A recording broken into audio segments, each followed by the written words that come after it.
All right, what's good everyone? OJ here. Welcome back to another video. Today we've got a bunch of great topics for you guys. But before we get into that, please make sure you hit that like button, subscribe if you're someone new, and click that notification bell to get my videos first. Now, starting off with the Mario Strikers Battle League marketing bonanza. It has started. We've got actual commercials going down, which you guys are seeing right now at this point. But for those who don't know, Mario Strikers Battle League is back after 15 years. The last entry came out on the Nintendo Wii, which is just weird that it took so long for another one to come out because soccer is so popular. But I get it. The Wii U, that was the issue because they probably would have had one on the Wii U if that system was successful, but it wasn't. Then they did tennis, then they did golf, and now it's finally back to soccer here. Mario Strikers Battle League coming out June 10th,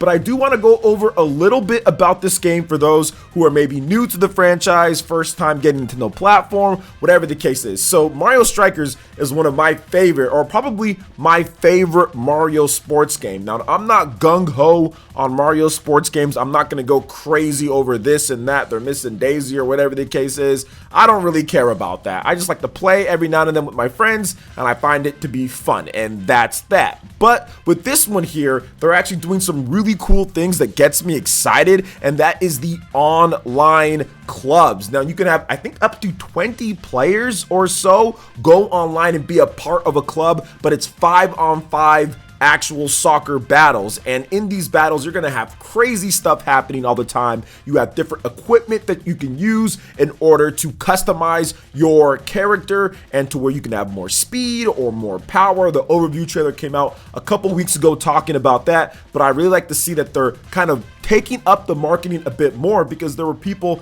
on Twitter, of course it's Twitter, and online complaining that where's the marketing? They're only doing Xenoblade and stuff like that. And I'm thinking, just relax. They're just gonna get the Nintendo Switch Sports out of the way because that has soccer as well, and then get into it in May, and that's exactly what we're doing. We've got a full-blown campaign going on here, and I think that this is going to be a ton of fun. I know I'm going to be playing this game against members on the channel, and we're also going to have our own PlayerEssence Mario Strikers League Cups and everything. Plus, also over there on the Spawn Wave channel with the Spawncast, we're going to be doing some gameplay. We have jerseys and stuff like that, so it's going to be a ton of fun. Mario Strikers has always been one of those high-quality Mario sports games that you never want to miss. The GameCube game, I love that one. The Wii one, not so much, but now it's back again, so very good stuff all around. I'm looking forward to playing Mario Strikers Battle League online against you guys, the members on the channel, and of course online streaming it, doing videos, review, all of that good stuff. It's going to be a lot of fun. So what do you guys think about Mario Strikers Battle League coming out June 10th?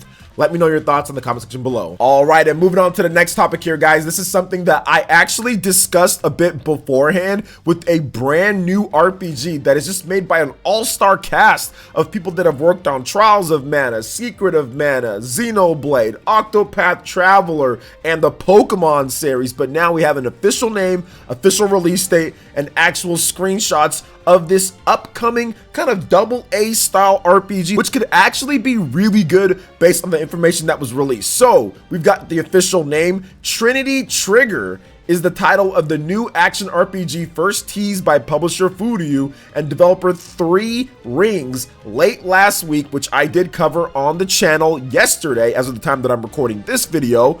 Now removed listings at Big Camera have been revealed. Now it will launch for the PlayStation 4, PlayStation 5, and the Nintendo Switch on September 15th in Japan for 8,580 yen. Now here's an overview of the game, and it just kind of gets me goosebumps talking about this because you can tell that these developers have so much passion in the 90s RPGs and what made those games great. So a 90s era traditional RPG experience for the modern age, a completely new title from developers who have previously worked on traditional fantasy RPGs, a story about a young man caught up in a fate who will save the world, the excitement of exploring fields and discovering treasure, and action-based gameplay in which you pave your own path to victory. This is a straightforward fantasy RPG like never before, for those who were once children and have now grown up, and for the children of today, playable alone or with others. really unique and interesting thing that you can actually pass a controller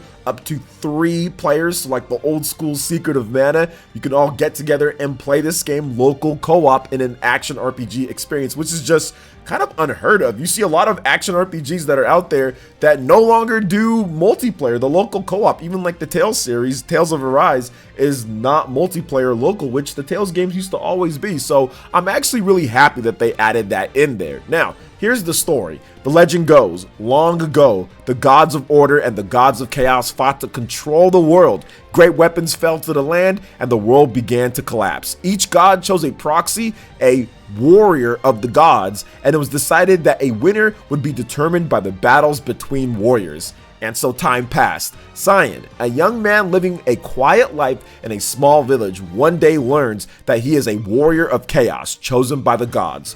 Burdened with a cruel fate, he sets out on a journey to fight against destiny with Iris and Xanthus, who joined him as if guided to him. Together, the 3 can change their fate. So it is believed. Now, here are the key features of the game, which this is some new information coming in. Classic isometric action for the modern age. Classic isometric action with a 90s era feel, polish for the modern age.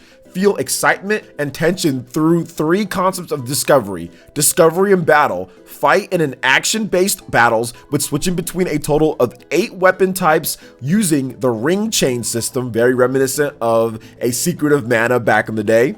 Victory is determined not only by finding the enemy's openings and circumstance, but also using the weapons they are weak against. Enjoy a battle style all your own by putting together your own combos, weapon upgrades, and effects. Discovery on the field, with more than 60 area maps, including lush forests with glowing mushrooms, snowy mountains, deserts, ice and fire with numerous treasure chests, cuttable weeds, breakable rocks, and paths not obvious at first sight. Dungeon exploration offers an endless sense of discovery, tons of diverse mechanics. You will not travel each map on a linear path. Discovery in towns. There are plenty of discovery to be made via the people you meet in towns. You may even uncover treasures by talking to them to discover the truth of this world. It is essential to hear out the stories of its oppressed people. So this just really warms my heart. I love seeing the screenshots, which you guys will see some of them, and just what they're talking about in this game. This is the style of game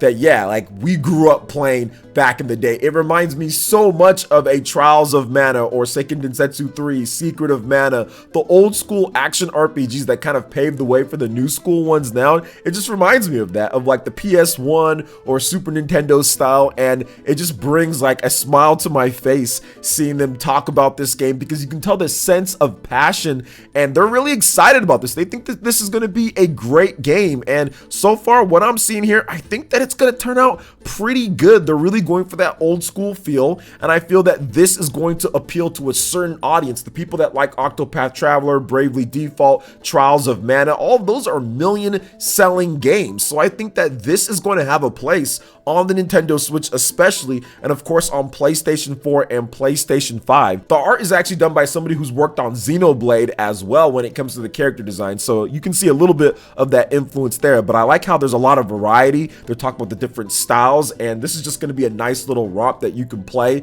and have fun with and just enjoy and kind of go back on a nostalgia trip, but in a modern sense. So what do you guys think about Trinity Trigger, which is a cool name too? What do you guys think about the story setup so far, the screenshots, what you think this game could be? Let me know your thoughts in the comment section below. All right, and moving on to the next topic here, guys, we've got some more information on my most anticipated game for 2022, and that is Xenoblade Chronicles 3. Now, on the official Xenoblade Chronicles account on Twitter, they talked about some new content in the game, or more like describing the content in the game, getting people familiar with some of the battle mechanics. Plus, we also have some other things that we've seen in the trailers, but then they also talk about it as well. So Mio's class, Evader, has arts such as the Butterfly Edge, which concentrate the enemy's attacks directly on her. Her status as a defender makes her perfect for evading attacks. When the enemy is targeting Mio, use Air Fang for increased attacks. So basically what you want to do is you want to draw in those attacks, and then once those attacks are on you, you can use Air Fang to do some more damage and kind of take out these enemies. So I love when they're starting to get in depth with the different things here, and it's just really Cool. Now, the Xenoblade Chronicles EN account also added a couple different things to the translation here. Just a little bit of a side note. So, the post was translated. Her class name is closer to Wind Warrior in Japanese, which makes sense for evasion, but I have no clue how this will be translated. So as always, this is subject to change and localization. So just keep that in mind when it comes to the class names and some of the stuff. But yeah, very good. But it's interesting just to see the game, because we're actually starting to see the updated build of Xenoblade Chronicles 3, and this game just looks absolutely incredible.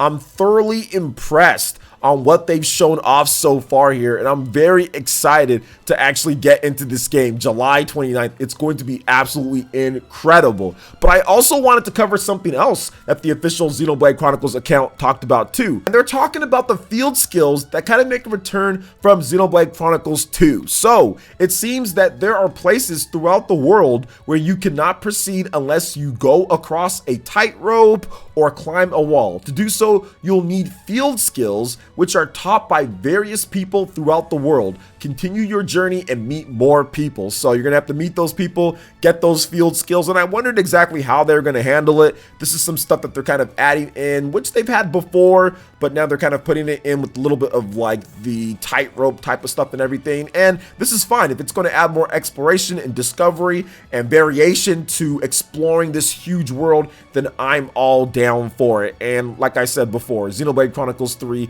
is just like that dream type of RPG for me. I've always wanted to see what Monolith Soft can do with the brand new Xenoblade game built for the Nintendo Switch.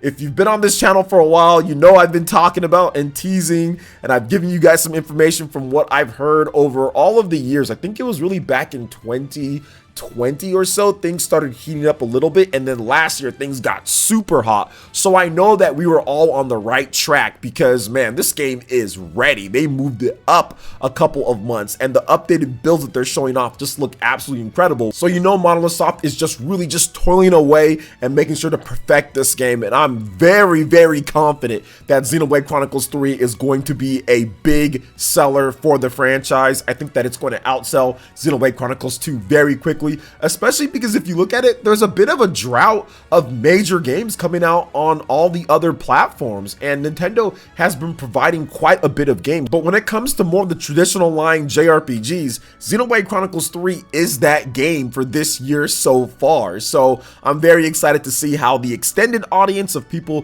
who are maybe just wanting to try something out, they hear about the game. I'm excited to see the reviews to get more people hyped about it, because I think this game is going to do really well. So what are your thoughts when it comes to Xenoblade Chronicles 3, Trinity Trigger, Mario Strikers Battle League, and everything we talked about? Let me know your thoughts in the comment section below. All right, guys, that wraps it up for this video here. Thank you so much for watching. I do appreciate it. Please make sure you hit that like button, subscribe if you're someone new, click that notification bell, and we will see you for the next video.